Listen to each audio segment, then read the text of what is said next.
ஆனால் இது ஒரு நாடக பாணி. இதற்குள்ளாக நிறைய அர்த்தங்கள் நமக்கு காணப்படும். அப்ப முதல்ல நம்ம இங்க பார்க்கும்பொழுது அந்த ஒரு 3 நண்பர்கள் வராங்க. அந்த 3 நண்பர்கள் எலிபாஸ், பில்தாத், சோப்பார் அப்படின்றதை பார்க்கிறோம்.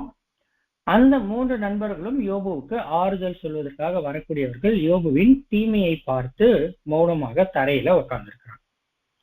அப்ப நம்ம அடுத்த ஸ்டெப் என்ன பண்ணணும் பார்க்கும் பொழுது, அந்த கதாபாத்திரங்களை குறித்து நம்ம தெரிந்து கொள்ளணும்.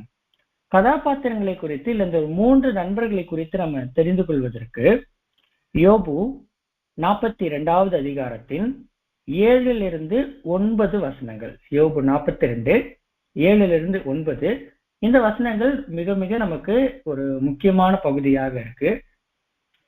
ஏன்னா நம்ம யோபுவை குறித்து நம்ம வாசிக்கும் பொழுது பாகம் 2, 3ல நம்ம சொல்லும் பொழுது ஒரு சில இடத்துல மட்டும் யோபு மனுக்குலத்தை குறிக்க மாட்டாரு அப்படின்னு முன்பாக சொல்லிட்டோம். அதுல ஒரு முக்கியமான இடமாக எது பார்க்கப்படுதுன்னா இந்த யோபு 42வது அதிகாரத்தினுடைய 7 - 9 வசனங்கள்.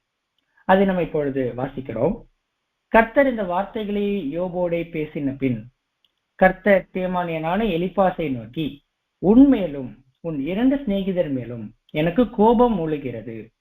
என் தாசனாகிய யோபு பேசினது போல் நீங்கள் என்னை குறித்து நிதானமாய் பேசவில்லை. ஆதலால் நீங்கள் 7 காளைகளையும் 7 ஆட்டுக்கடாக்களையும் தெரிந்து கொண்டு என் தாசனாகிய யோபினிடத்தில் போய் உங்களுக்காக சர்வாங்க தகன பலிகளை இடுங்கள். என் தாசனாகிய யோபும் உங்களுக்காக வேண்டுதல் செய்வான். நான் அவன் முகத்தை பார்த்து உங்களை உங்கள் புத்தி இனத்துக்கு தக்கதாக நடத்தாதிருப்பேன். என் தாசனாகிய யோபு பேசினது போல் நீங்கள் என்னை குறித்து நிதானமாய் பேசவில்லை என்றார். அப்பொழுது தேமானியனான எலிபாசும் சூகியனான பில்தாத்தும் நாகமாத்தியனான சோப்பாரும் போய் கர்த்தர் தங்களுக்கு சொன்னபடியே செய்தார்கள். அப்பொழுது கர்த்தர் யோபின் முகத்தை பார்த்தார்.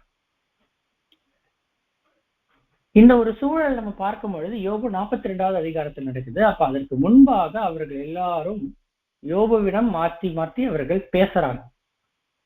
அவர்களுடைய வார்த்தைகள் இல்ல அவர்களுடைய பேச்சுக்கள் என்பது தேவனுக்கு உகந்ததாக அது காணப்படல. இவர்கள் அனைவரும் பேசின பின்பு தேவன் பேசுறார். தேவன் பேசும் பொழுது அவர் யாருக்கிட்டதான் பேசுறான்னு பார்க்கிறோம்னா ஒரு நண்பர் கிட்ட பேசுறார். 3 பேர்கிட்டையும் பேசல. எலிபாசு அப்படின்றவர்கிட்ட அவர் பேசுறார். அவர்கிட்ட இவர் சொல்றார், நீங்க யோபு பேசுன மாதிரி நீங்க என்கிட்ட பேசல, இன்னும் சொல்லணுமா நிதானமாக என்னை குறித்து பேசல அப்படின்னு சொல்லும் பொழுது அவர்கள் அங்கு பொறுமையை இழந்து அநேக வார்த்தைகளை அவர்கள் பேசி இருக்கிறதை நம்ம இங்க அறிய முடியுது. இந்த 3 வசனங்கள் அப்படின்றதுதான் யோபு மனுக்குலத்தை குறிக்க மாட்டார். யோபுவை குறித்து கர்த்தர் பேசும் பொழுது தாசனாகிய யோபு அப்படின்ற ஒரு வார்த்தையை இங்க பயன்படுத்துறார். இந்த 3 வசனங்கள்ல தேவனுடைய அதிருப்தியை அவர் யாருக்கிட்ட சொல்றார்னா எலிபாசிடம் மட்டுமே அவர் சொல்றார். அப்ப இங்க அடுத்த வார்த்தை என்ன சொல்றார்? எலிபாசு கிட்ட தேவன் எதை சொல்றார் கேட்கும் பொழுது, நீங்கள் பேசின வார்த்தைகள் சரியில்லை, அதனால உங்களை நான் மீண்டும் ஏற்றுக்கொள்ளணும் அப்படின்னா ஒரு சில குறிப்பிட்ட பலிகளை நீங்க செலுத்தணும். அந்த பலிகளை நீங்க நேரடியா செலுத்தினால் மட்டும் பத்தாது, நீங்கள் அந்த பலிகளை செலுத்தி தாசனாகி யோபு கிட்ட நீங்க போகணும். போன பின்பு யோபு உங்களுக்காக ஜெபம் பண்ணுவாரு. ஜெபம் பண்ணின பின்பு நான் யோபுவோட முகத்தை பார்த்து அவரின் நிமித்தமாக உங்களை நான் மன்னிப்பேன் அப்படின்றதான் இந்த இடத்துல நாடக பாணியில பேசப்பட்டிருக்கு. இந்த 7ஆம் வசனத்திற்கு முன், இப்ப நம்ம வாசிச்ச வசனத்திற்கு முன்பு 6ஆம் வசனத்தை நம்ம பார்க்கும் பொழுது யோபு தேவன் கிட்ட மன்னிப்பை கேட்கிறார். தான் பேசினது தவறு எல்லாவற்றையும் அவர் உணர்ந்த நிலை பார்க்கிறோம். பேசி மனம் திரும்புறார். அவர் பேசின வார்த்தைகள் எல்லாமே வீண் வார்த்தைகள் அப்படின்றதை அவர் உணர்றார். அப்படியாக அவர் உணர்றார். உணர்ந்து 7வது வசனத்துல பார்க்கிறோம், 7வது வசனம் வரைக்கும் தேவன் யோபுவை பார்க்கவே கிடையாது. பார்க்கல அப்படின்னு பார்க்கும் பொழுது முகத்தை அவர் பார்க்கல. 7ஆம் வசனத்துல அவர் யாரதான் பார்த்து பேசுறாருன்னா எலிப்பாசை பார்த்துதான் பேசுறாரு. எலிப்பாஸ் கிட்ட பேசும் பொழுது அவர் எலிப்பாசு, பில்தாத் மற்றும் சோப்பாரை குறித்து பேசுறார். இப்ப இது ஒரு நாடகபாணி. யோபு மன்னிப்பை கேட்கிறார், தேவன் பதில் கொடுக்கல. 6ஆம் வசனத்துல பார்க்கிறோம், யோபு மன்னிப்பை கேட்கிறார், தேவன் அவர்கிட்ட பதில் பேசல. மாறாக 7வது வசனத்தின்படி பார்க்கிறோம், அவர் எலிப்பாசு கிட்ட மட்டும்தான் பேசுறார். இது ஒரு முக்கியமான ஒரு நிகழ்வு. இதை நம்ம மீண்டும் மீண்டும் நம்ம சொல்லும் பொழுது அதனுடைய முக்கியத்துவத்தை நம்ம புரிஞ்சு கொள்றதுக்காக நம்ம சொல்றோம். 7ஆம் வசனத்துல இருந்துதான் யோபு மனுக்குலத்தை குறிக்கல. 7லிருந்து 9 வசனங்கள். 6ஆம் வசனத்துல யோபு மனுக்குலத்தை தான் குறிக்கிறார். அப்ப 6ஆம் வசனத்தின்படி யோபு ஒரு மன்னிப்பை கேட்கிறார். அதற்கு நேரடியாக தேவன் கிட்ட இருந்து பதில் வரல. மாறாக அவருடைய கான்டாக்ட் யாருக்கிட்ட அடுத்து போகுதுன்னா 7ஆம் வசனத்துல எலிப்பாஸ் கிட்ட அவருடைய கான்டாக்ட் போகுது. அப்ப இது எதை குறிக்குது கேட்கும் பொழுது 6ஆம் வசனத்தின்படி யோபு மனுக்குலத்தை குறிக்கிறார். அப்ப அந்த மனுக்குலம் மீண்டுமாக ஒரு உணரப்பட்ட நிலைக்கு திரும்புவாங்க, மன்னிப்பை கேட்கிற நிலைக்கு திரும்புவாங்க, தேவன் கிட்ட மன்னிப்பை கேட்பாங்க. தாங்கள் செய்த தவறு, தாங்கள் தேவனை விட்டு விலகினதை குறித்து, சாத்தானின் சூழ்ச்சிகளால சிக்கொண்டு தேவனையை எதிர்த்து கள்ள சத்தியங்கள் மற்றும் அநேக மற்ற தெய்வ வழிபாடுகளை செய்த மனுக்குலம் மீண்டுமாக தாங்கள் செய்தது எல்லாம் தவறு, தேவனே உண்மையான தேவன் அப்படின்றதை உணர்ந்து தேவன் கிட்ட மன்னிப்பை கேட்பாங்க. அதுதான் 6ஆம் வசனத்துல யோபு தேவனிடம் பேசுறதை குறிக்கிறது. மன்னிப்பை கேட்கிறதுன்றது ஒண்ணு, ஆனால் தேவன் மன்னிக்கிற விதம் அப்படின்றது வேற ஒன்று. நமக்கு தெரியும், ஒருத்தவங்க கிட்ட நம்ம ஒரு மன்னிப்பை கேட்கிறோம்னா அது ஒரு செயல், ஆனால் அவர்கள் அதை மன்னிக்கணும், அது வேறொரு செயல். இப்ப இந்த இடத்துல நம்ம பார்க்கிறோம், தேவன் கிட்ட யோபு மன்னிப்பை கேட்கிறார். இவருடைய பார்ட்டு இங்க முடிஞ்சிருச்சு. மனுக்குலம் மன்னிப்பை கேட்கிறாங்க, அவங்களுடைய பார்ட்டு முடிஞ்சிருச்சு. ஆனால் தேவன் கிட்ட இருந்த அந்த மன்னிப்பு இவங்களுக்கு எப்படி வெளிப்பட்டுச்சு? இதை நம்ம பார்க்கும் பொழுது திரும்ப கொடுத்தலின் காலகட்டத்துல நடக்கக்கூடிய நிகழ்வுகளுக்கு நிழலான நிகழ்வு தான் இங்க நம்ம பார்க்கிறோம். 1000 வருட யுகத்தினுடைய காலகட்டத்திற்கு நிழல் நமக்கு தேவன் யோபு புத்தகத்துல வச்சிருக்கிறத நம்ம பார்க்கிறோம். நம்ம மீண்டுமாக பார்க்கும் பொழுது மனுக்குலம் மன்னிப்பை கேட்கிறாங்க. அவர்களுக்கான மன்னிப்பு வழங்குவது எப்படியாக நடக்குது அப்படின்றத நம்ம தெரிஞ்சுக்கணும்னா அடுத்து யோபு புத்தகத்துல என்ன நிகழ்வு நடந்துச்சு அப்படின்றத நம்ம பார்க்கணும். 7, 8, 9 வசனங்கள்ல நம்ம பார்க்கும் பொழுது அந்த 3 வசனங்கள்ல யோபு மனுக்குலத்தை குறிக்கிறது கிடையாது. மாறாக அவருடைய 3 நண்பர்கள் மட்டுமே மனுக்குலத்தை குறிக்கக்கூடியவர்களாக இருக்கிறாங்க. எலிப்பாசு, பில்தாத், சோப்பார், இந்த 3 நபர்கள் தான் ஒட்டுமொத்த உலகத்தின் மனுக்குலத்தை அந்த 3 வசனங்கள்ல குறிக்கிறாங்க. இது எப்படி? இல்லை, ஏன் இந்த 3 வசனங்கள்ல மட்டும் யோபு மனுக்குலத்தை குறிக்கிறது கிடையாது கேட்கும் பொழுது நம்ம பாடத்தின் ஆரம்பத்துல பார்த்திருந்தோம், இந்த 3 நபர்களும் தங்களுடைய பாவங்கள் மன்னிக்கப்படணும் அப்படின்னா அவர்கள் ஒரு பலியை செலுத்தி அவர்கள் யோபு கிட்ட போனோம், யோபு ஒரு ஜெபம் பண்ணுவார், யோபுவை பார்த்து யோபுவின் நிமித்தம் தான் இந்த 3 நபர்கள் மீது இருக்கக்கூடிய பாவங்களை தேவன் மன்னிக்கிறார் அப்படின்றத இந்த பகுதியின் ஆரம்பத்துல பார்த்தோம். அப்ப அது நேரடியாக எதை குறிக்குது கேட்கும் பொழுது யோபு அந்த 3 வசனங்கள்ல கர்த்தராகிய இயேசு கிறிஸ்துவை குறிக்கும் பொழுதுதான், இந்த 3 நபர்கள் மனுக்குலத்தை குறிக்கும் பொழுதுதான் நமக்கு அந்த நிழல் அப்படியே புரியுறதாக இருக்கு. அதற்கு ஏற்ற ஒரு வார்த்தையுமே இந்த வசனத்துல காணப்படுது, தாசனாகிய யோபு. இயேசு கிறிஸ்துவுமே அவருடைய தாசன்.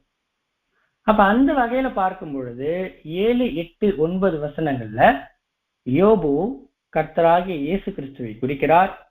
இந்த 3 நபர்கள் இல்ல நண்பர்கள் மனுக்குலத்தை குறிக்கிறாங்க. 6வது வசனத்துல யோபு மனுக்குலத்தை குறித்தார். அப்ப நம்ம அதோட லிங்க் பண்ணி பார்க்கும் பொழுது மனுக்குலம் ஒரு மன்னிப்பை கேட்குது. அந்த மன்னிப்பிற்கான பதில் மன்னிப்பு இல்ல தேவன் மன்னிக்கிறது எந்த விதத்துலதான் மன்னிக்கிறார்னா இயேசு கிறிஸ்துவை பார்த்துதான் அந்த மனுக்குலத்தை மன்னிக்கிறார். அது நமக்கு 8, 9 வசனங்களை பார்க்கணும். அப்ப இந்த 6, 7, 8, 9 வசனங்களை வைத்து நேரடியாக ரொம்ப எளிமையான ஒரே வார்த்தையில சொல்லணும்னா மனுக்குலம் பாவத்தை உணர்ந்து மீண்டுமாக தேவனிடம் மன்னிப்பை கேட்க வராங்க. அப்ப தேவன் நேரடியாக அவர்களுக்கு மன்னிப்பை கொடுக்கறது இல்ல, மாறாக இயேசு கிறிஸ்துவையும் அவருடைய ஜெபம் அவருடைய வேண்டுதலையும் அவருடைய ஈடுபலியையும் பார்த்து அதற்காக அந்த மனுக்குலத்தை அவர் மன்னிக்கிறார். இப்ப இதுதான் அதில் இருக்கக்கூடிய தெய்வீக திட்டம் எப்படியாக ஒழித்து வைக்கப்பட்டிருக்கு அப்படின்றத நம்ம பார்க்கணும். இப்ப இதை குறித்து நம்ம பார்க்கும் பொழுது ஒரு விஷயம் நமக்கு தெளிவாக தெரியுது. இந்த எலிபாஸ், பில்தாத், சோப்பார் இந்த 3 பேரும் மனுக்குலத்தை குறிக்கிறாங்க, நம்ம புரிஞ்சுக்கிட்டோம் 7, 8, 9 வசனங்கள்ல. ஆனால் 3மே தனித்தனி பேரா இருக்கிறாங்க. அப்ப மனுக்குலத்துல ஒரு 3 வகையான பிரிவினரும் அந்த காலகட்டத்துல காணப்படுவாங்க. இவர்கள் உயிரோடு மீண்டும் எழுப்பப்படும் பொழுது எழுப்பப்பட்டு இவர்களுக்கு சத்தியம் அறிவிக்கப்பட்டு ஒரு நித்திய ஜீவனுக்கு ஏதுவான ஒரு வழியில் இவர்கள் கொண்டு பட போகும் பொழுது இவர்களுடைய வாழ்க்கை எப்படியாக இருக்கும், இல்ல அந்த டைம்ல மனுக்குலம் எப்படியாக இருக்கும் அப்படின்றதை குறித்து நம்ம தெரிந்து கொள்ளணும்னா அடுத்த ஸ்டேஜுக்குள்ளாக நம்ம கடந்து போறோம். 1000 வருட யுகத்துல நமக்கு மனுக்குலத்தின் டீட்டெயில் தகவல்களை நம்ம தெரிஞ்சு கொள்றதுக்கு இந்த 3 நபர்களை குறித்து நம்ம விளக்கமாக பார்க்கும் பொழுது அதுல நமக்கு பதில் கிடைக்குது. முதல் விஷயம் நம்ம யாரை பார்க்கிறோம் கேட்கும் பொழுது எலிபாஸை குறித்து நம்ம பார்க்கிறோம். 3 பேர் எலிபாஸ், பில்தாத், சோப்பார். இப்ப இதுல நம்ம எலிபாஸை குறித்து பார்க்கிறோம். எலிபாஸை குறித்து நம்ம பார்க்கும் பொழுது உடனடியாக நமக்கு எது நினைவில் வரும் அப்படின்னா தேவன் எலிபாஸ் கிட்ட மட்டும்தான் பேசுறார் அப்படின்றதை நம்ம நினைவில் கொள்ளணும் அந்த வசனங்கள் படி.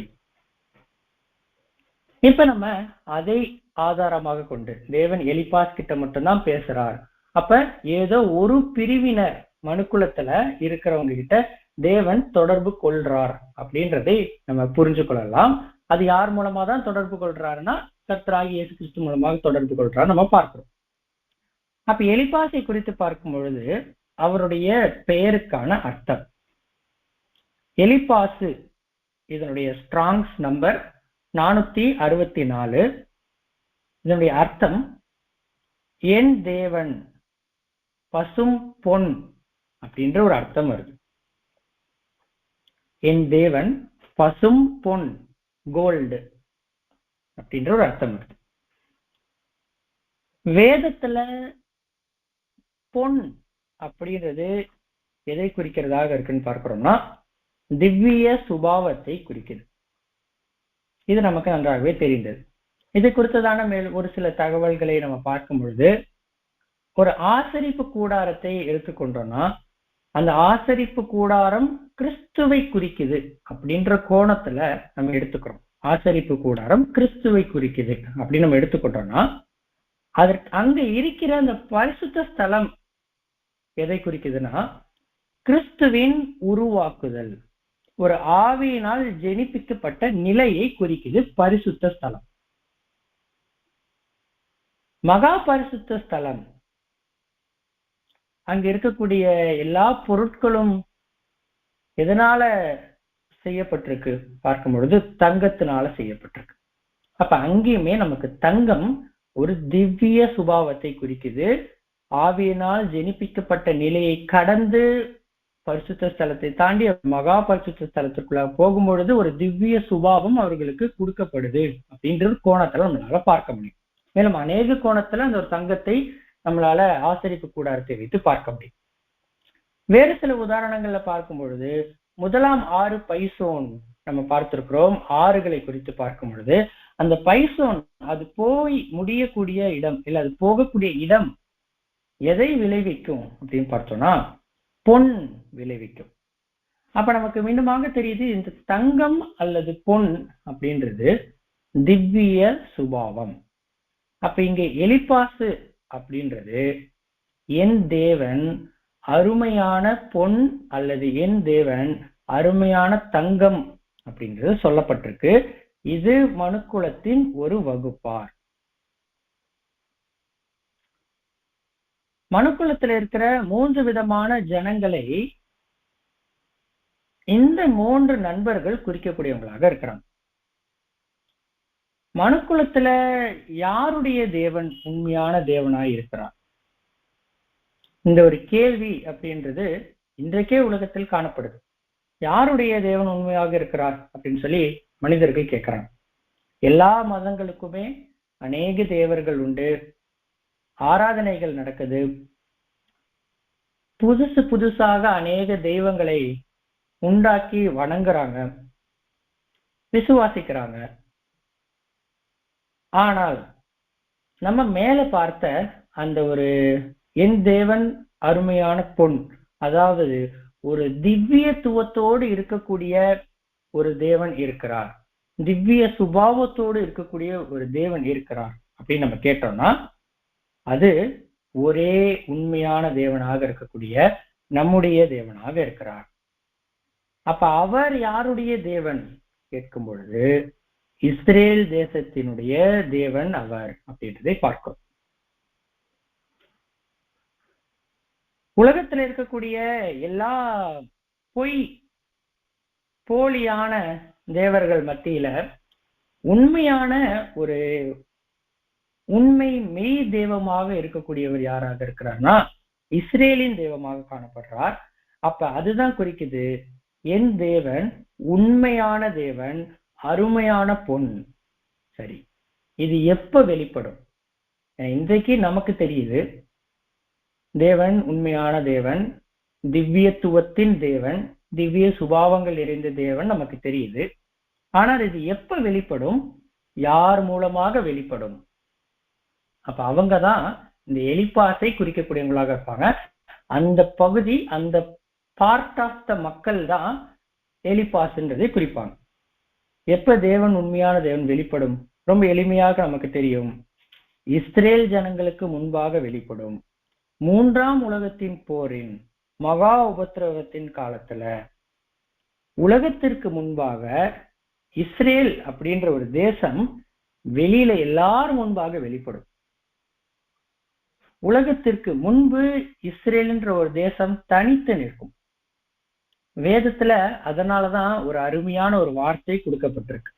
மகா உபத்திரவத்தின் காலத்திற்கு வேறு பெயர்கள் அப்படின்னு நம்ம யோசிச்சு பார்க்கும் பொழுது நமக்கு அர்மகதோன் யுத்தம், 3ஆம் உலக போர், இது போன்ற அநேக பெயர்கள் இருந்தாலும் வேதத்திலேயே நமக்கு இருக்கிற இன்னொரு பேர் எதுனா எரேமியா 2வது அதிகாரம் 11வது வசனம், எரேமியா 2:11, அது யாக்கோபுக்கு இக்கட்டு காலம்.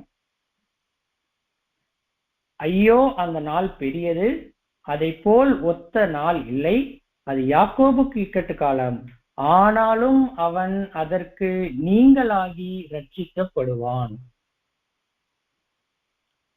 இந்த நீங்களாக்கி ரட்சிக்கப்படுவான் அப்படின்ற ஒரு நிகழ்வு நடக்கும் போதுதான், அதன் மூலமாக தான் யார் உண்மையான தேவன் அப்படின்றது வெளிப்படும். இஸ்ரேல் அந்த ஒரு நேரத்துல எப்படிப்பட்ட ஒரு சூழல் இருக்கும் அப்படின்னு நம்ம கேட்டோம்னா, யாக்கோபின் இக்கட்டு காலமாக இருக்கக்கூடிய மகா உபத்திரவத்தின் காலத்துல அவர்கள் எப்படிப்பட்ட ஒரு சூழல் இருப்பாங்கன்னா, ஒட்டுமொத்த உலகமும் இஸ்ரேல் என்ற ஒரு தேசத்திற்கு விரோதமாக அவர்கள் வருவாங்க அப்படின்றதை பார்க்கிறோம். இன்றைக்கு நம்ம நடக்கக்கூடிய போர்களை வைத்து நம்ம பார்க்கும் பொழுது இது ஒரு நடக்க இயலாத ஒரு இம்பாசிபிளான ஒரு விஷயமாக இருக்கும். அமெரிக்காவில் இருக்கக்கூடிய ஒரு இராணுவ படை அளவை நம்ம எடுத்து பார்த்தோம்னாலே அந்த ஒரு இராணுவ படை அளவே இஸ்ரேல் அப்படின்ற ஒரு தேசத்தினுடைய தனிப்பட்ட எவ்வளவுதான் அறிவியல் வளர்ச்சிகள் அதிகமாக அடைந்த ஒரு இராணுவ படை வைத்திருந்தாலும் ரொம்ப எளிமையாக அந்த ஒரு தேசத்தாலேயே இஸ்ரேல்ன்ற தேசத்தை அழிக்கணும்னா அழிக்க முடியும். அதற்கு கூட நம்ம எடுத்துக்காட்டிற்கு ஒரு ஈரான் போன்ற ஒரு நாடையே எடுத்தோம்னா, ஈரானும் ரொம்ப அதிக அளவிற்கு வச்சிருக்கிறாங்க. அதற்கு கூட நம்ம சைனா, இந்தியா, ஜப்பான் போன்ற நாடுகள், ஒரு 5 ரஷ்யா போன்ற நாடுகள், அதிகபட்சமாக ஒரு 4-5 நாடுகள் சேர்ந்து ஒரு நாடை எதிர்க்குதுன்னா அந்த ஒரு நாட்டை உலக வரைபடத்தில் இருந்தே அழிக்கக்கூடிய அளவிற்கு வல்லமையான சக்திகள் அவர்களுக்குள்ளாக காணப்படுது, திறன் அவங்களுக்குள்ள இருக்கு. ஆனால் வசனத்தின்படி நமக்கு பார்க்கும் பொழுது ஒட்டுமொத்த உலகமும் இவர்களுக்கு எதிராக வரும் அப்படின்னா அதை நம்ம ரொம்ப லாஜிக்காக நியாயமாக யோசிச்சு பார்த்தோம்னாலே தெரியும், அதிகபட்சம் ஒரு நாள் ஒரு சிறிய தேசம் ஒட்டுமொத்த உலகத்தையும் தாக்கு பிடிக்கிறதுன்றதே கடினமான ஒரு காரியம். ஆனால் வசனம் பார்க்கிறோம், ஆனாலும் அவன் அதற்கு நீங்களாகி ரட்சிக்கப்படுவான். ரட்சிக்கப்படுவான் அப்படின்னு சொல்லும் பொழுது அவங்களுக்கு வேற யாரோ ஒருத்தவங்க உதவுறாங்க, அவர்கள் மூலமாக இவர்கள் காப்பாற்றப்படுவாங்க அப்படின்றதா ரட்சிக்கப்படுவான் அப்படின்ற ஒரு வார்த்தையை குறிக்குது. இதை குறித்து நமக்கு சகரியா 14வது அதிகாரம் 2வது வசனம் பார்க்கும் பொழுது, எருசலேமுக்கு விரோதமாக யுத்தம் பண்ண சகல ஜாதிகளையும் கூட்டுவேன். எருசலேம் என்ற ஒரு வார்த்தை வரக்கூடிய இடத்துல பைபிள்ல 95% மேல அது எருசலேம் நகரத்தை குறிக்கிறது கிடையாது, மாறாக அது ஒரு அடையாள பாஷையில நமக்கு இருக்கு. இஸ்ரேல் அப்படின்ற ஒரு தேசத்திற்கு எருசலேம் என்ற பெயர் கொடுக்கப்பட்டிருக்கின்றது நமக்கு நன்றாக தெரியும். அப்ப எல்லா திசைகளிலும் இருந்து இந்த இஸ்ரேல் அப்படின்ற ஒரு தேசத்திற்கு எதிராக சகல ஜாதிகளையும் தேவன் கூட்டுறார். கூட்டும் பொழுது அந்த தேசம் அப்படின்றது யார் மூலமாக தான் காப்பாற்றப்படும்னா தேவனால் மட்டுமே காப்பாற்றப்படும். இப்ப இதற்கு ஏதாவது நிழல் இருக்கா? இவங்களுடைய கைகள்ல ரொம்ப நியாயமாக யோசிச்சு பார்த்தோம்னா ஜெயிக்க முடியாது, ஆனால் தேவன் கூட இருந்து ஜெயிச்சார் அப்படின்றது நமக்கு எங்க காணப்படுது கேட்டோம்னா, தாவீது கோலியாத்திடம் செய்த அந்த ஒரு யுத்தம். தாவீது வைத்திருக்கக்கூடிய கற்கள் கோலியாத்ன்றது ஒரு ராட்சசர் போன்ற ஒரு உருவம். ஆனால் அந்த இடத்துல தாவீது பேசுற வார்த்தைகள் அப்படின்றதுதான் இங்கே இஸ்ரேல் அப்படின்ற ஒரு தேசத்திற்கான நிஜமான அடையாளம். தாவீது சொல்றார், உன்னிடம் பட்டயம் இருக்கு, ஈட்டி இருக்கு, பலம் இருக்கு, ஆனால் நானும் தேவனுடைய நாமத்தினால உன்னிடத்துல வரேன் அப்படின்றதே சொல்றார். அப்ப அதுதான் அவர்களுக்கு இருக்கக்கூடிய ஆயுதமாக இஸ்ரேல் ஜனங்களுக்கும் இருக்கும். நமக்கு வார்த்தைகள் தெரியும், ஒரு குதிரை அப்படின்றது யுத்த நாளுக்கு ஆயத்தம் மட்டும்தான் ஆகுது, ஆனால் அதுல இருந்து வரக்கூடிய ஜெயம் யாருனால இருந்துதான் வருதுன்னா கர்த்தர்கிட்ட இருந்துதான் வருது அப்படின்றதை பார்க்கும். இதே போலதான் தேவன் இஸ்ரேல் ஜனங்களுக்கும் இருக்க போறார். அந்த நேரத்துல இஸ்ரேல் ஜனங்களே முதலாவது தேவனுடைய நாமத்தை அறிந்து கொண்டு தேவன் நம்மை காப்பாற்றுவார் அப்படின்றதை அவர்கள் வேண்டிக் கொள்வாங்க. அவர்கள் வேண்டிக் கொள்வாங்கன்றதை நம்ம எங்க பார்க்கிறோம்? சங்கீதம் 118ல 10-14. சங்கீதம் 118 10-14. கர்த்தர் என் பலனும் என் கீதமுமானவர், அவர் எனக்கு ரட்சிப்புமானார். இது இஸ்ரேலுக்காக வைக்கப்பட்ட சங்கீதம். இதை முழுவதுமாக நம்ம படிச்சு பார்க்கும் பொழுது எந்த அளவிற்கு தேவன் அதை ஒரு தீர்க்க தரிசனமாக இஸ்ரேல் ஜனங்களுக்காக அவர் எழுதியிருக்கிறார் அப்படின்றதை அவர்கள் அந்த காலகட்டத்துலதான் புரிஞ்சு கொள்வாங்க. இது நமக்கான வார்த்தை அப்படின்றதை இஸ்ரேல் ஜனங்கள் புரிஞ்சுப்பாங்க. அந்த ஒரு 118 அதிகாரங்களை நம்ம வாசிச்சு பார்க்கும் பொழுது இன்னும் அதிகமாக எந்த அளவிற்கு தேவன் இஸ்ரேல் ஜனங்கள் மீது அன்பு வச்சிருக்கிறார் அப்படின்றதை அவர்கள் புரிஞ்சு கொள்றாங்க. ஒரு கனத்த இருதயத்தோட அவர்கள் புரிந்து கொள்ளுவாங்க அப்படின்றது நம்ம பார்க்கிறோம். இஸ்ரேல் ஜனங்கள் கடந்த காலகட்டங்கள்ல செய்த தீமைகளுக்கு தேவன் அவர்களை லேசாக தண்டிக்கதான் செய்தாரே தவிர அவங்களை முழுவதுமாக மரணத்திற்குள்ளாக ஒப்பு கொடுக்கல. திரும்பவும் ஒரு தேசமாக அவர்களை வரவழைத்தான். தேவன் இஸ்ரேலிற்காக கண்டிப்பாக நிற்பார் அப்படின்றதான் இந்த வசனம் நமக்கு குறிப்பிடக்கூடியதாக இருக்கு. உலகத்தினுடைய எல்லா தேவர்களும் அவங்களுடைய தெய்வத்தை வேண்டிக்கிட்டு போருக்கு வருவாங்க. ஆனால் பழைய ஏற்பாட்டுல நம்ம பார்த்த மாதிரி புறஜாதி தெய்வங்களை வணங்கக்கூடியவர்களை உண்மையான தேவனுடைய ஜனங்கள் எப்படியாக அழித்தாங்களோ அதே நிகழ்வு நிஜத்துல தேவர்களுக்கு இடையே நடக்கக்கூடிய போராகவும் இந்த யாக்கோபு இக்கட்டு காலம் மற்றும் மகா உபத்திரத்தின் காலத்தை பார்க்கிறோம். இது ஒரு தேசத்திற்கும் நடக்கிற போர் அப்படின்னு நம்ம நினைத்தோம்னா அதற்கு அடியில் இருக்கக்கூடிய ஒரு காரணம் என்னன்னா, புறஜாதி தெய்வங்களை வணங்கக்கூடியவர்கள் உண்மையான தேவன் யார் என்றதை புரிந்து கொள்வதற்காகவும் இந்த ஒரு போர் நடக்குதுன்றதை பார்க்கிறோம். அதுதான் இதனுடைய ஒரு நோக்கமாகவும் இருக்கு. அப்ப இந்த இடத்துல பார்க்கிறோம், அவர்கள் உண்மையான தேவன், ஒரு அருமையான பொன், நிஜமான வல்லமையுள்ள திவ்ய தேவன் யார் அப்படின்றதை இஸ்ரேல் ஜனங்கள் மூலமாக தான் ஒட்டுமொத்த உலக மனுக்களும் தெரிஞ்சு கொள்ளும். அப்ப அந்த இடத்துல தேவன் இஸ்ரேல் என்ற ஒரு ஜனங்களோடு மட்டுமே தொடர்பு கொள்ளுகிறார். இப்ப இதை குறித்து நமக்கு பார்க்கும் பொழுது நிழல்ல நமக்கு தானியேலினுடைய விஷயங்கள்ல தேவனை பற்றி அறிந்து கொள்றதுக்கு தரியு ராஜாவினுடைய கண்கள் திறக்கப்படுது. இதை குறித்து வசனம் நமக்கு தானியேல் 6:26 இருக்கு.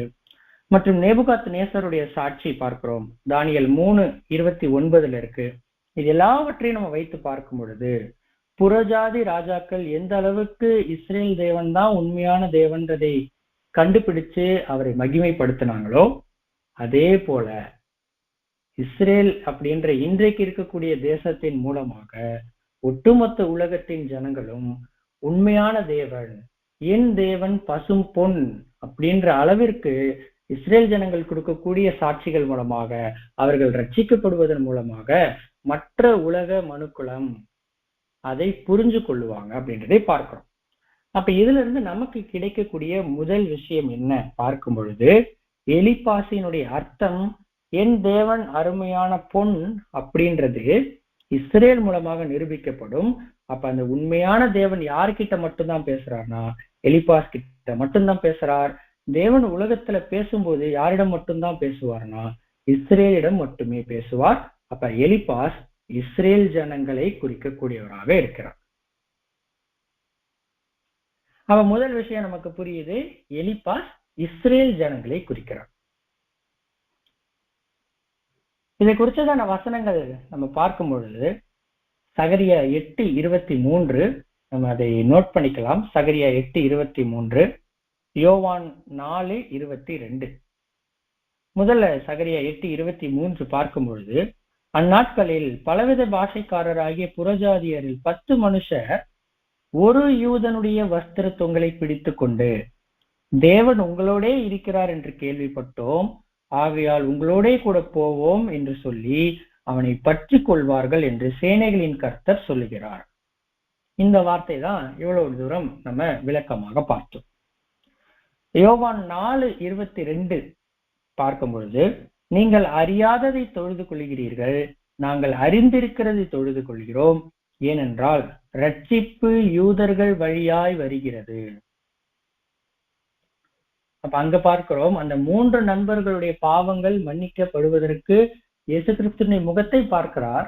ஆனால் அதற்கு யார் மூலமாக தான் அந்த ஒரு இன்ஸ்ட்ரக்ஷன்ஸ் எல்லாம் கொடுக்கிறாருன்னா எலிப்பாஸ் மூலமாக தான் கொடுக்கிறார். அப்ப இதே மாதிரி ஒட்டுமொத்த உலக மனுக்குலத்தினுடைய பாவங்கள் அவர்கள் தீர்க்கப்படுவதற்கும் அவர்கள் திரும்ப கொடுத்தின் காலத்திற்குள்ள கடந்து வரும் பொழுது அவங்களுடைய பாவங்கள் மன்னிக்கப்படுறதற்கு இயேசு கிறிஸ்துவை தேவன் பார்க்கிறார்.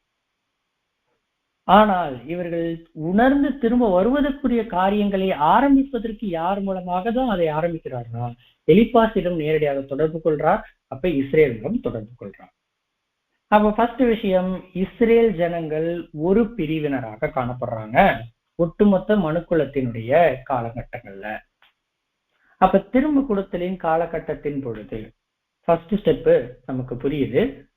சத்தியம் அவர்களுக்கு அறிவிக்கப்படும் பொழுது யாரு எளிமையாக இல்ல ரொம்ப ஈஸியாக உள்ள வந்துருவாங்க, தேவன் விரும்பக்கூடிய குணங்களுக்குள்ளாக வந்துருவாங்கன்னு பார்க்கிறோம்னா இந்த ஃபர்ஸ்ட் ஸ்டெப்ல இருக்கக்கூடிய எலிபாஸ் கேரக்டர்ல இருக்கிற இஸ்ரேல் ஜனங்கள்.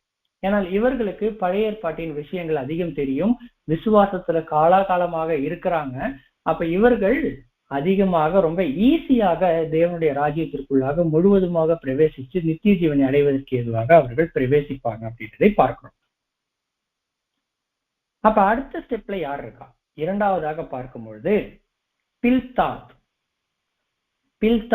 இதை குறித்து நம்ம பார்க்கும் பொழுது முதல்ல நமக்கு எலிபாஸ்ன்றத ரொம்ப நீண்ட ஒரு விளக்கமாக பார்க்கிறோம். இதற்கு பின் இருக்கக்கூடியது இரண்டாவது பில்தாத், ரொம்ப எளிமையாக நம்ம பார்க்கிறோம். பில்தாத் அப்படின்ற ஒரு வார்த்தை, இதனுடைய எபிரேய வார்த்தை 1085 ஸ்ட்ராங்ஸ்ல. இதனுடைய விளக்கம் இல்லது அர்த்தம் குழப்பமான அன்பு. குழப்பமான அன்பு. அன்பு இருக்கும், ஆனா ஒரு குழப்ப நிலையிலேயே காணப்படும். அதுதான் பில்தாத் அப்படின்ற வார்த்தைக்கான அர்த்தம். இது யாரை குறிக்கிறாங்க அப்படின்னு நம்ம பார்க்கிறோம்னா, டைரக்டாக நம்ம சொல்லும் பொழுது பெயர் கிறிஸ்தவ மண்டலத்தை குறிக்கிறாங்க. பெயர் கிறிஸ்தவ மண்டலம். ஏன்னா ஒரு பெரிய மக்கள் தொகை இன்றைக்கு காணப்படுறாங்க பெயர் கிறிஸ்தவர்களாக. அவர்கள் உண்மையில் சொல்ல போனோம்னா நம் அனைவரை விட அதிகமான ஒரு வைராக்கியத்தை வெளிப்படுத்துறாங்க. ரொம்ப அதிகமான ஒரு வைராக்கியம், அதீத அன்பை வெளிப்படுத்துறாங்க. ஆனால் அவர்களுக்கு சரியான அறிவுன்றது கொடுக்கப்படல. யாரு தேவன், யாரு இயேசு கிறிஸ்து, ஈடுபலினா என்ன, விழுந்து போன மனுக்கள்னா என்ன, பாவம்னா என்ன, இதை குறித்து எந்த மாதிரியான அறிவும் அவர்களுக்கு கிடையாது. மற்றும் அநேக குழப்பமான உபதேசங்கள் அவங்களுக்கு கொடுக்கப்பட்டிருக்கு. தேவன், இயேசு கிறிஸ்து, பரிசுத்த ஆவி மூன்றும் ஒன்றுதான். இயேசு கிறிஸ்து தன்கிட்டயே வேண்டிக்கிறாரு, தன்னையே அவர் பிதான்னு சொல்லி இது போன்று அநேக குழப்பக்கூடிய உபதேசங்களை அவர்கள் போதிக்கிறார். இன்னும் அநேகமாக சொல்லும் பொழுது தேவன் அப்படின்ற ஒரு விஷயத்துல நரகம் அப்படின்ற ஒரு விஷயத்தை கொண்டு வந்து அவருடைய குணலட்சணங்களை மக்கள் முழுமையாக புரிந்து கொள்ள இயலாதவாறு தான் அவங்க பண்றாங்க. அப்ப இது போன்ற ஒரு நரகம் அப்படின்ற ஒரு சத்தியம் வரும் பொழுது அவர்களுக்குள்ள ஆட்டோமேட்டிக்காக நமக்குமே இருந்த ஒரு குழப்பம், அப்ப தேவனுடைய குணம் என்ன அப்படின்ற ஒரு குழப்பம். இது போன்று அநேக குழப்பங்கள் இல்ல கலக்கங்கள், இது எல்லாம் கலந்த ஒரு மனுக்குலம், ஒரு பிரிவினர். ஆனால் இவர்களுக்குள்ள எது இருக்குன்னா தேவன் மீது ஒரு உண்மையான அன்பு இருக்கு, மிகுதியான வைராக்கியம் காணப்படும். ஒரே வார்த்தையில சொல்லணும்னா இவர்கள் தேவனை பற்றி தவறாக புரிஞ்சிருக்கிறாங்க, சரியான அறிவு கொடுக்கப்படல. இதற்குதான் தேவன் பாபிலோன் அப்படின்ற ஒரு பெயர் கொடுத்திருக்கிறார். குழப்பத்தின் விஷயம் பாபிலோன். பெயர் கிறிஸ்தவ மண்டலம் அப்படின்னு நம்ம சொல்லும் பொழுது நமக்கு நன்றாக தெரியும், இரண்டு பிரிவினராக நம்ம பிரிக்கிறோம், ரோம கத்தோலிக்கர் மற்றும் புராட்டஸ்டன்ட். யோபு புத்தகத்துல உலகம் ஏன் இப்படி பிரிக்கப்படுது? அதாவது ஃபர்ஸ்ட் இஸ்ரேல் என்ற ஒரு கோணத்துல பார்க்கிறோம், இரண்டாவது பெயர் கிறிஸ்தவ மனம் அப்படின்ற ஒரு கோணத்துல பார்க்கிறோம். ஏன் இப்படி ஒரு கோணம் பிரிக்கப்படுது? ஏன்னா இன்றைக்கு நம்ம கிட்ட ஒரு உலகத்தை பிரிங்க அப்படின்னு சொன்னோம்னா அநேகர் என்ன பண்ணுவாங்கன்னா நாட்டின் ரீதியாக பிரிப்பாங்க. மேற்கத்திய நாடுகள், கிழக்கத்திய நாடுகள் அப்படின்னு சொல்லி பிரிப்பாங்க. இன்னும் அநேகர் வளர்ந்த நாட்டின் மக்கள், வளராத நாட்டின் மக்கள்னு பிரிப்பாங்க. பணக்கார நாட்டின் மக்கள், ஏழை நாட்டின் மக்கள்னு பிரிப்பாங்க. இன்னும் அடுத்த ஸ்டெப் நம்ம போனா வயது அடிப்படையில ஒட்டுமொத்த உலகத்தை பிரிப்பாங்க, நிறத்தின் அடிப்படையில பிரிப்பாங்க. இது போன்ற நாம அநேகர் பிரிப்பாங்க. ஆனால் நமக்கு தேவனுடைய ராஜ்யத்துல இருக்கக்கூடிய ஒரு பிரிவு எப்படியாக பார்க்கிறோம்னா, ஒட்டுமொத்த உலக மனுக்குலத்திலும் ஒரு பிரிவு இஸ்ரேல் ஜனம் அப்படின்ற ஒரு கோணமாக பிரிக்கப்படுது. இரண்டாவது கோணம் கிறிஸ்தவ மண்டலம், பெயர் கிறிஸ்தவ மண்டலம் அப்படின்னு பிரிக்கப்படுது. இன்னுமாக நம்ம அந்த சோப்பார் யார் அப்படின்றதை குறித்து நம்ம பார்க்கல. இப்ப இருக்கிற இந்த இரண்டு எலிபாஸ் மற்றும் பில்தாத் இந்த மாதிரி பிரிக்கிறதுக்கு என்ன காரணம்? இதை குறித்து நம்ம பார்க்கும் பொழுது அந்த திரும்ப கொடுத்தலின் காலகட்டத்தினுடைய நோக்கம் என்ன அப்படின்றத தெரிஞ்சுக்கொண்டோம்னா ஏன் இப்படியாக பிரிக்கப்படுதுன்றதை நம்ம புரிஞ்சுக்கலாம். திரும்ப கொடுத்தலின் காலகட்டத்தின் நோக்கம் என்ன பார்க்கும்பொழுது, மனுக்குலம் ஜீவனுக்கு ஏதுவான வாய்ப்பை பெறுவது அப்படின்றதுதான் அவர்களுடைய நோக்கம். அப்படியாக அவர்களை ஜீவனை பெற்றுக்கொள்வதுதான் நோக்கம்னா எங்கிருந்து ஜீவனை பெற்றுக்கொள்வாங்க கேட்கும் பொழுது, வசனத்தில் இருந்துதான் ஜீவனை பெற்றுக்கொள்ள முடியும், சத்தியத்தில் இருந்துதான் ஜீவனை பெற்றுக்கொள்ள முடியும். இதற்கு வசனம் பார்க்கிறோம். யோவான் 5வது அதிகாரம் 39வது வசனம். யோவான் 5:39. வேத வாக்கியங்களை ஆராய்ந்து பாருங்கள், அவைகளால் உங்களுக்கு நித்திய ஜீவன் உண்டென்று எண்ணுகிறீர்களே, என்னை குறித்து சாட்சி கொடுக்கிறவைகளும் அவைகளே. அப்ப திரும்ப கொடுத்தலின் காலகட்டத்துல எது முக்கியம் அப்படின்னு கேட்டோம்னா வேதத்தை பற்றின அறிவு. இந்த 2 வகுப்பாருக்கும் அது மீது அறிமுகம் நன்றாகவே இருக்கும்.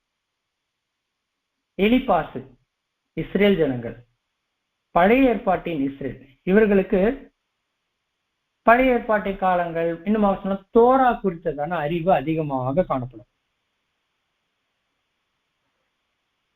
பில்தாத் யாரை குறிக்கிறாங்கன்னா புதிய ஏற்பாடில் இருக்கக்கூடிய பெயர் கிறிஸ்தவ மண்டலம்.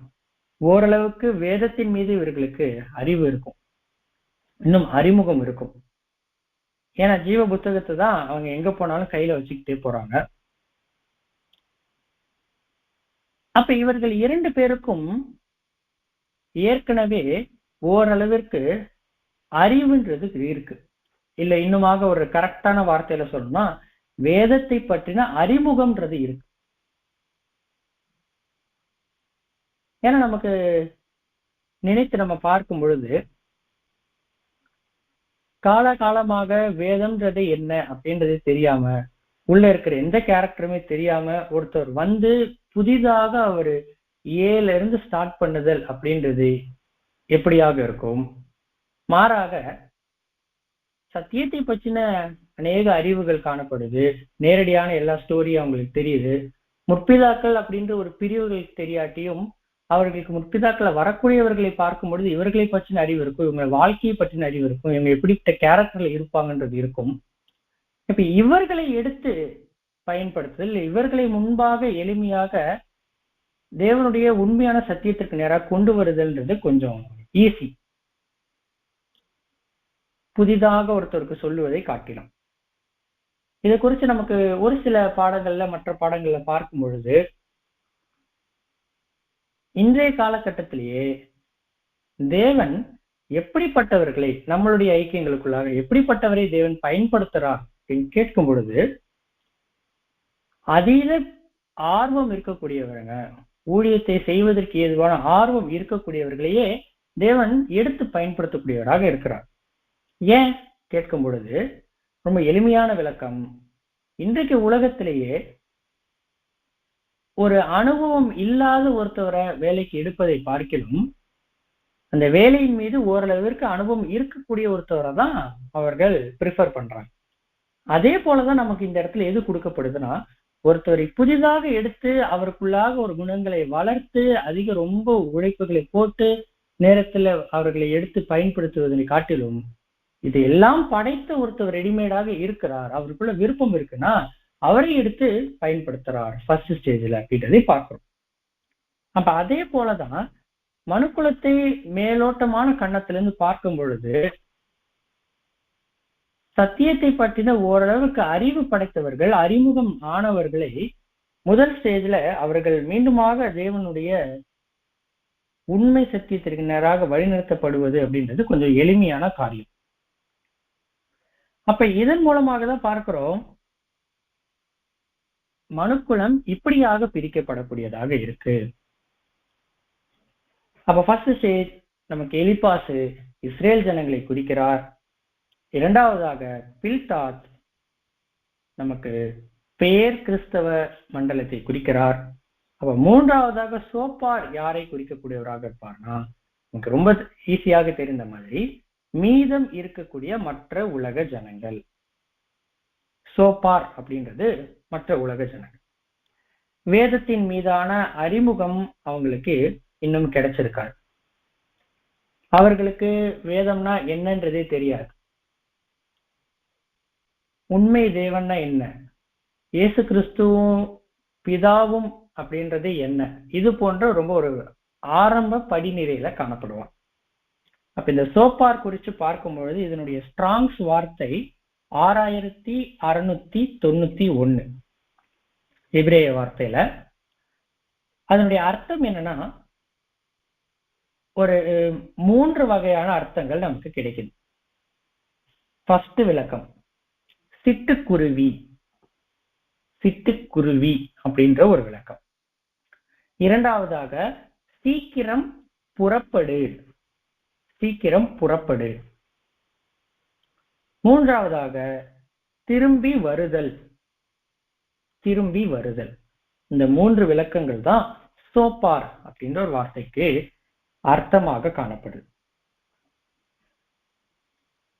அப்ப இந்த இடத்துல பார்க்கும் பொழுது சோப்பார்ன்றவங்க மீதம் இருக்கக்கூடிய மனுக்குலம், அதாவது பெரும்பான்மையினரா இருக்கக்கூடிய இந்த மனுக்குலத்தை குறிக்குது. அவர்கள் என்ன பண்ணிட்டாங்கன்னா, ஆரம்பத்திலேயே சீக்கிரமாக தேவனை விட்டு அவர்கள் புறப்பட்டவர்களாக காணப்பட்டாங்க. அதுதான் சீக்கிரம் புறப்படுன்றதுல நம்ம பார்க்கிறோம். காயினுடைய அந்த ஒரு நிழலான படத்துல நம்ம அவருடைய வார்த்தைகள்லையுமே நம்ம பார்க்கிற மாதிரி, இன்று என்னை இந்த தேசத்திலிருந்து துரத்தி விடுகிறீர், நான் உமது சமூகத்திற்கு விலகி மறைந்து அப்படின்ற ஒரு வார்த்தையை சொல்லுவார்.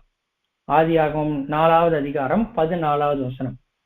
நான் உமது சமூகத்திற்கு மறைந்து விலகி. இந்த விஷயம் தான் நம்ம பார்க்கிறோம். இங்க இருக்கிற முழு மனுக்குலமுமே ஆரம்பத்தில இருந்தே தேவனோட ஒரு தொடர்புல கிடையாது. ஆரம்பத்திலிருந்தே தேவனுடைய அறிமுகத்திலிருந்து அவர்கள் விலகி போனவர்களாக காணப்படுறாங்க. இந்த மனுக்குலம் முழு மனதோடு திரும்பி தேவனை அறிகிற அறிவின் வெளிச்சத்திற்குள்ளாக வரும். ஆனால் இவர்களுக்கு கொஞ்சம் எக்ஸ்ட்ரா டைம் ஆகும் மற்ற இருவரை காட்டிலும். இந்த சீக்கிரமாய் கிளம்புவது அப்படின்ற ஒரு வார்த்தையுமே அர்த்தம் பார்த்தோம். இந்த சீக்கிரமாய் கிளம்புவது எதை குறிக்குதுன்னா, இவர்கள் திரும்பி வராங்க, ஆனால் நிரந்தரமாக இவங்க தேவனை விட்டு விலகி போகல. அவர்கள் புறப்பட்டார்கள், ஆனால் சீக்கிரமாக அவர்கள் திரும்பி வருவாங்க. எப்படியாக வருவாங்க? முழு மனதோடு அவர்கள் திரும்புவார்கள் அப்படின்றதை பார்க்கிறோம். எப்படியாக? இதற்கு ஏதாவது ஆதார வசனங்கள் இருக்கா கேட்கும் பொழுது, சங்கீதம் 22:27, சங்கீதம் 22:27, பூமியின் எல்லைகள் எல்லாம் நினைவு கூர்ந்து கர்த்தரிடத்தில் திரும்பும், ஜாதிகளுடைய சந்ததிகள் எல்லாம் உமது சமூகத்தில் தொழுது கொள்ளும். இது ஒரு தெளிவான வார்த்தை. ஏன்னா இந்த வசனத்துல இருக்கிற வார்த்தைகளே ஒரு முக்கியமான வார்த்தை என்னன்னா, பூமியில இருக்கிற எல்லைகள் எல்லாமே, சிலர் கிடையாது, பலர் கிடையாது, அநேகர் கிடையாது, எல்லாம், பூமியின் எல்லைகள் எல்லாம், எங்கெல்லாம் மனுஷங்க இருக்காங்களோ அங்கெல்லாம் தேடி போகணும். நம்ம பார்க்கிறோம், இந்த யோபு புத்தகத்துல இருந்து அநேக மனுஷர்கள் ஒவ்வொருத்தவங்க ஒவ்வொரு நிலையில காணப்படுறாங்க. அதுல ஒரு முக்கியமான ஒரு கோணம் தான் பூமியின் எல்லைகள் எல்லாம். இன்றைக்கு ஒரு இந்தியா அப்படின்ற ஒரு நாட்டில் நம்ம எடுத்துக்கிட்டோம்னா, பைபிள் அப்படின்ற ஒரு வார்த்தையை கண்டிப்பாக அநேகர் கேள்விப்பட்டுதான் இருப்பாங்க. ஆனா இதே இந்தியாவிற்குள்ளாக அநேக ஒரு மலைவாழ் மக்கள் கிட்ட நம்ம போகும் பொழுது, அவர்கள் உலகத்திற்கு தள்ளி காணப்படுவாங்க, உலகத்தோடு எந்த தொடர்பும் இல்லாமல் இருப்பாங்க. அவங்களுக்கெல்லாம் பைபிள்ன்ற ஒரு வார்த்தையை அவர்கள் கேள்விப்பட்டிருக்க மாட்டாங்க, இயேசு கிறிஸ்துன்ற ஒரு வார்த்தையை அவர்கள் கேள்விப்பட்டிருக்க மாட்டாங்க. அவர்களுக்கும் இந்த சத்தியம் தேடி போகணும்.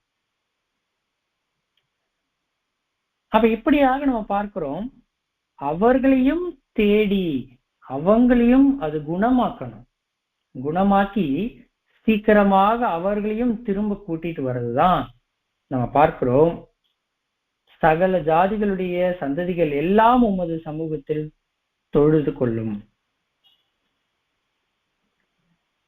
அப்ப இந்த மீதியாக இருக்கக்கூடிய இந்த மனித ஜாதிக்கு தேவன் தன்னுடைய திட்டத்துல ஒரு மிகப்பெரிய ரட்சிப்பை வச்சிருக்கிறார்.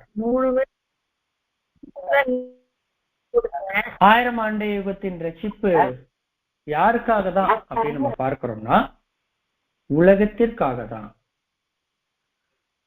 சோப்பாரினுடைய இன்னொரு அர்த்தம் என்ன பார்த்தோம் கேட்கும் பொழுது அடைக்கலான் குருவி அப்படின்ற ஒரு அர்த்தம் பார்த்தோம். இப்ப இந்த அடைக்கலான் குருவியை குறித்து நம்ம அதிகமாக இந்த ஒரு நாள்ல நம்ம அதை பார்க்க வேணாம், ஏன்னா அது ஒரு தனி டாபிக்காக இருக்கு. ஆனால் ஒரு எளிமையான விளக்கம் பார்க்கும் பொழுது அடைக்கலான் குருவியை குறித்து நமக்கு அதிகமான கருத்துக்கள் நம்ம மத்தியில பேசியிருப்பாங்க. அதுல ஒரு கருத்து தான் என்னன்னா லூக்கா 12வது அதிகாரத்தினுடைய 6வது வசனம். லூக்கா 12:6. 2 காசுக்கு 5 அடைக்கலான் குருவிகளை விற்கிறார்கள் அல்லவா, அவைகளில் ஒன்றாகிலும் தேவனால் மறக்கப்படுகிறதில்லை. இப்ப நீங்க பார்க்கிறோம் 5 அடைக்கலான் குருவிய 2 காசுக்கு விற்கிறாங்க. இது 6வது வசனம். ஆனா இதே 12வது அதிகாரத்துடைய முதல் வசனத்தையும் நம்ம படிச்சோம்னா தான் நமக்கு கர்த்தர் என்ன ஆலோசனை நமக்கு கொடுத்திருக்கிறாருன்றதை புரிஞ்சு கொள்ள முடியும். இந்த வார்த்தைகளை இயேசு கிறிஸ்து பேசும் பொழுது அவர் குறிப்பாக தேவன் அவர்களை கவனித்துக் கொள்வதை பற்றி தான் நமக்கு ஊக்குவிக்கக்கூடியவராக இருக்கிறார். தேவனுடைய கவனிப்பு அவைகளில் ஒன்றாகிலும் தேவனால் மறக்கப்படுவதில்லை. இதே வார்த்தைகள் நமக்கு மத்தேயுல எழுதப்பட்டிருக்கு. மத்தேயு 10வது அதிகாரம் 29வது வசனம்.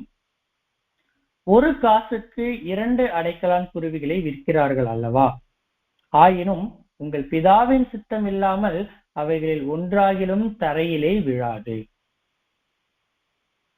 இப்ப இந்த இடத்துல குருவி அப்படின்றது ஒரு சிறிய ஒரு பறவை, ஒரு அற்பமான ஒரு உயிரிடம் அப்படின்ற ஒரு உதாரணத்தை மட்டுமே நம்முடைய இயேசு கிறிஸ்து பயன்படுத்தி இருக்கிறாரா அப்படின்ட்டு நம்ம அநேகர் இதை குறித்து பேசுவாங்க.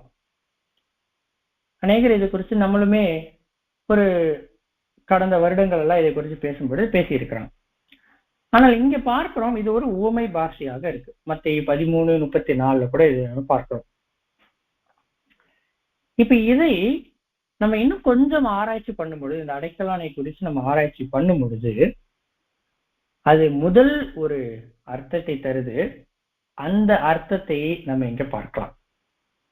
குருவி அப்படின்றது இந்த இடத்துல எதை அடையாளப்படுத்துறதாக நம்முடைய இந்த ஒரு பாடத்தின் கோணமாக இருக்குன்னா, தேவனை பற்றிய அறிவுக்கு மனுக்குலம் தற்போது ஒரு குருட்டு நிலையில் இருப்பதை அடையாளப்படுத்துது. ஏன்னா குருவியினுடைய ஒரு அறிவை நம்ம இந்த இடத்துல எடுத்து பார்க்கணும். குருவி அப்படின்றது அற்பமாக நம்ம பார்க்காமல் குருவியின் அறிவை நம்ம எடுத்து பார்க்கிறோம். அப்ப அது எதை அடையாளப்படுத்துதுன்னா, மனுக்குலம் எந்த அளவிற்கு தேவன் பற்றின ஒரு அறிவே இல்லாத நிலையில் இருக்கிறதை குறிக்குது.